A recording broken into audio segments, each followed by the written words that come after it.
이번 특종은요, 거짓 뉴스가 얼마나 위험한지, 얼마나 심각한 상황까지 초래하는지를 확실히 보여준 사건을 준비했습니다. 2018년 8월 멕시코 푸에블라주의 작은 마을 아카틀란. 한 경찰서 앞에 100여 명이 넘는 인파가 몰려들어 폭동에 가까운 소란을 일으켰습니다. 그들은 분노에 가득 차 있었어요. 경찰이 뭐 잘못했나요? 누가 뭐 잘못 잡혀갔다거나 무슨 일이 있었던 건가? 그들이 찾던 사람은 얼마 전 경찰서로 연행된 21살 청년 리카르도와 그의 삼촌 43살 알베르토. 사람들이 이 둘을 찾은 이유, 바로 아동 유괴범이었기 때문입니다. 아, 그래서 이렇게 다들 화가 났군요. 네, 멕시코에 또 납치 사건이 많았잖아요. 많죠. 네. 당시 멕시코에서 연달아 3명의 어린아이들이 유괴, 그 뒤 장기가 적출된 상태로 발견돼 사람들의 분노와 공포가 극에 달한 상황이었습니다. 그런데 이 무렵부터 메신저 앱과 SNS에 용의자에 대한 글이 퍼졌는데요. 최근 경찰서에 잡혀온 남성들이 아동 유괴와 장기 매매에 연루돼 있다는 내용이었습니다.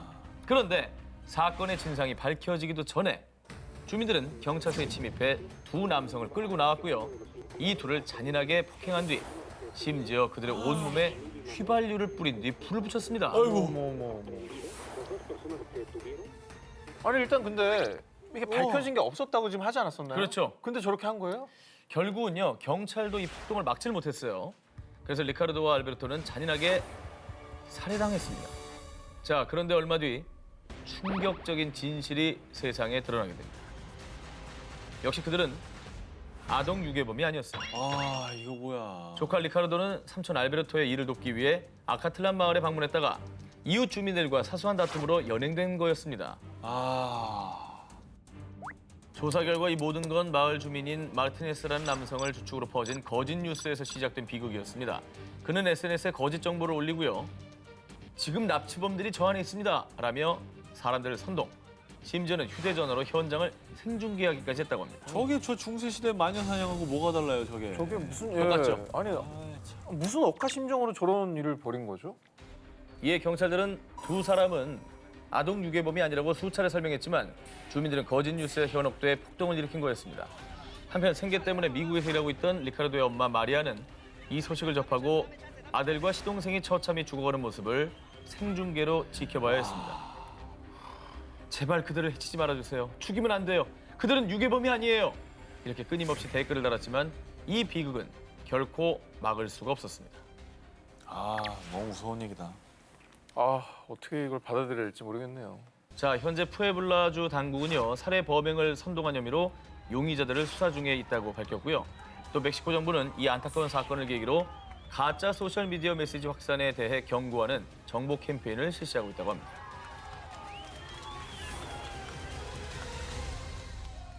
세상을 혼란에 빠뜨린 거짓 뉴스 19, 14위 공개합니다. 멕시코 청년들에게 떨어진 날벼락. 두 기자님들 혹시 패러사이트족이라고 들어보셨습니까? 패러사이트죠? 뭐죠? 그죠? 최근 독립하지 않고 부모에게 의지하려고 하는 젊은이들을 일컬어 패러사이트족이라고 부릅니다. 뭐 캥거루족의 일종인 거죠. 그런데 말입니다. 지난 2019년 1월 무리스티안 집 구했어? 아니 아직. 이러다가 진짜 범죄자 되는 거 아니야? 멕시코의 패러사이트족에게 청천벽력과도 같은 소식이 전해졌습니다. 그 이유는 앞으로 30살이 넘어서 부모에 얹혀 사는 사람들은 모두 범죄자라는 기사가 멕시코의 수많은 인터넷 뉴스를 통해 전해졌기 때문입니다. 말이 됩니까? 그죠? 말이 안 된다고 개인의 생각되죠? 네. 최근 멕시코에서는 청년 실업이 한창 사회 문제로 대두되고 있던 상황이었습니다. 그러자 정부가 이를 법으로 다스리겠다며 30살을 넘긴 자녀가 부모에게 얹혀 사는 것을 형사처분이 가능한 범죄로 규정하겠다고 공표. 그리고 마지막 기회를 주겠다는 취지로 정부에서 각 주마다 시설을 마련, 4개월간 숙식을 제공하되 이후에도 취업하지 못하면 멕시코에서 추방을 당할 수 있다라는 아주 구체적인 개정안까지 담고 있었습니다. 이에 시민들의 반응은 국가가 뭔데 부모랑 같이 사는 걸 금지해? 국민들을 범죄자로 만들려고 작정했어? 라고 정부를 비난했다고 하는데요. 취업날 해결해줘야죠 국가에서. 그렇죠. 뭐 뭘 안 하고 체포를 싶어서 안 합니까? 하는 것도 아니고. 네. 그러나 다행히도 이 황당한 기사는 새빨간 거짓말, 가짜 뉴스였습니다. 주로 사람들의 제보로 기사를 쓰는 이 뉴스 사이트에 이 가짜 뉴스가 딱 올라왔고요. 또 이 뉴스를 보고 복사 붙이기, 복붙만 한 일부 중남미 언론에선 세계 최초로 30살 이상 미취업자가 살 수 없는 나라가 탄생할 전망이라는 제목으로 보도한 거죠. 해외 토픽이 됐네. 그렇죠. 즉 다른 매체들은 팩트 체크를 스킵하고 가짜 뉴스를 신문사 이름만 바꿔서 퍼가기만 한 겁니다. 아니 근데 이제 이런 게 조금 더 심각해서 정말 진지하게 보도가 됐으면 청년들도 또 분노가 극에 달해가지고 그렇죠. 막 반정부 시위하고 이렇게 더 폭력 시위로 번질 수도 있었던 일이잖아요. 저를 믿어버리면. 네, 심각했네요 진짜. 세상을 혼란에 빠뜨린 거짓 뉴스 19, 13위를 공개하겠습니다.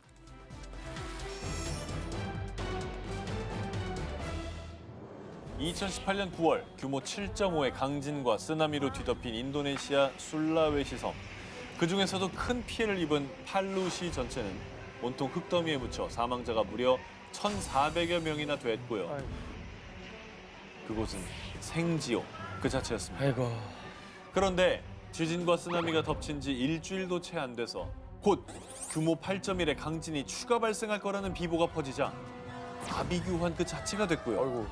설상가상, 소푸탄 화산까지 분화, 거대한 화산재가 거리를 덮치고 용암이 흐르는 영상까지 SNS를 통해 빠르게 퍼져나갔습니다.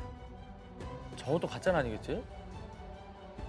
이 긴급 뉴스들은 알고 보니 거짓 쓰나미였습니다. 저게 거짓말이라고요? 그렇습니다. 아니 이거는 그냥 뭐 늑대가 온다 이 수준이 아니잖아요. 그렇죠. 아니, 도대체 왜 그러는 거지? 자, 그런데 다행히도 현지 경찰은 가짜뉴스 유포자를 체포했는데요. 술라웨시 섬 서부에 거주하는 일당들로 거짓 뉴스를 유포한 이유에 대해 사람들이 무서워서 집을 버리고 가면 귀중품을 훔치려고 그랬습니다. 라는 인면수심의 발언을 했다고 합니다. 물건 훔치려고? 아휴, 정말. 인류애가 사라진다 진짜. 그것도 문제지만은 참 저걸 그냥 받아 쓰는 언론들도 진짜 문제네요. 불안과 공포를 먹고 자라는 가짜 뉴스. 그 싹은 반드시 잘라야 할 겁니다. 세상을 혼란에 빠뜨린 거짓 뉴스 19, 12위를 공개합니다. 핵전쟁을 일으킬 뻔한 뉴스. 어머. 그냥 대피가 아니라 예. 핵전쟁입니다. 지난 2월 인도와 파키스탄이 군정 지역인 카슈미르에서 공습을 주고받으며 양국 간 갈등이 최고조로 치달았죠. 한편 전 세계는 핵 보유국에서 군사 충돌이 발생하자 핵전쟁에 대한 공포감에 떨었는데요. 그렇죠. 양쪽 나라 다 갖고 있잖아요. 자, 그런데 말입니다. 몇 년 전에도 정말 언제 터질지 모르는 화약고 같은 파키스탄에서 더 심각한 핵전쟁이 일어날 뻔했다는데요. 자, 지난 2016년 12월 당시 파키스탄의 국방장관이었던 카와자 모하마드 아시프가 자신의 짹짹이 계정에 이스라엘 국방장관이 파키스탄에 핵 공격을 하겠다고 위협했다. 이스라엘은 파키스탄 역시 핵보유국이라는 사실을 잊은 것 같다. 살벌하다요. 아니 근데 파키스탄하고 이스라엘은 국경을 맞대고 있는 것도 아니잖아요. 뭐 문제가 있었던 거예요? 이 의문이 풀리기도 전에 다시 한 번 본인의 짹짹이에 글을 게재했습니다. 우리는 평화 속에서 공존하기를 원합니다. 우리 지역뿐만 아니라 그 너머에서도. 이건 무슨 소리예요? 손바닥 뒤집듯 말을 바꾼 건 모두 가짜 뉴스 하나 때문이었습니다.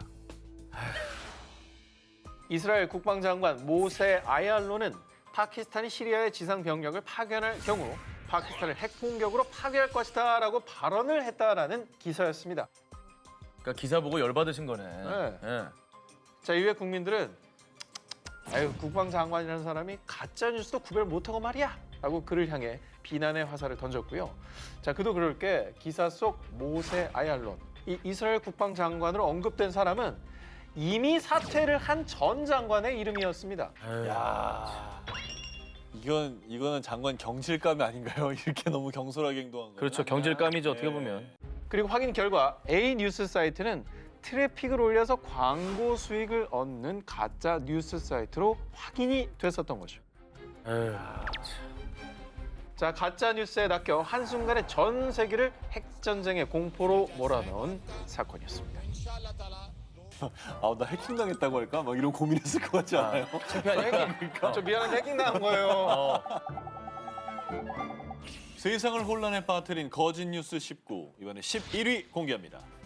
신종 범죄, 비누향을 조심합니다. 2019년 1월 서울 성북구에 위치한 아파트에 붙여진 벽보. 신종 범죄 사례를 알려드립니다.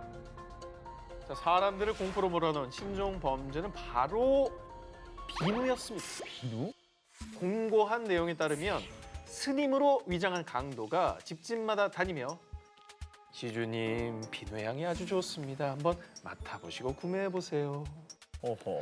그런데 이 냄새를 맡으면 1, 2분 내로 기절. 그 사이에 강도는 본색을 드러내고 금품을 훔쳐간다는 신종 범죄.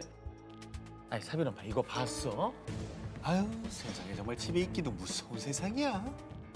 이후 노원구의 한 아파트 단지에서도 주의문이 붙는 등 사람들은 불안과 공포에 휩싸일 수밖에 없었고요. 경찰 관계자까지 나섰는데요. 자, 그런데 말입니다. 그런 사건은 접수된 적이 없습니다. 금시 초문입니다. 그렇습니다. 알고 보니 실체가 없는 괴소문이었던 겁니다. 그냥 헛소리야 헛소리. 근데 사실 이전에도 이런 비슷한 소문들이 많았습니다. 2011년도경에 인신매매 조직이 건어물에 마취약을 바르고 냄새를 맡게 해서 맞아. 장기를 적출해 나온다는 괴담. 뭐 사실 일단 실제 범죄가 아니니까 정말 다행이긴 하지만 문제는 이게 허위라는 거는 제대로 밝혀지지 않기 때문에 일단 한번 알려지고 나면 사람들 사이에서는 더 불신이 조장되는 법이죠. 그렇죠. 이게 선의로 약간 방판하시는 좀 어려운 분들에게 네, 그럼요. 더욱더 말의 문을 닫게 하는 그런 거잖아요. 네. 자, 사회적 불신을 부르는 거짓 뉴스와 그로 인한 혼란 더는 없어야겠습니다.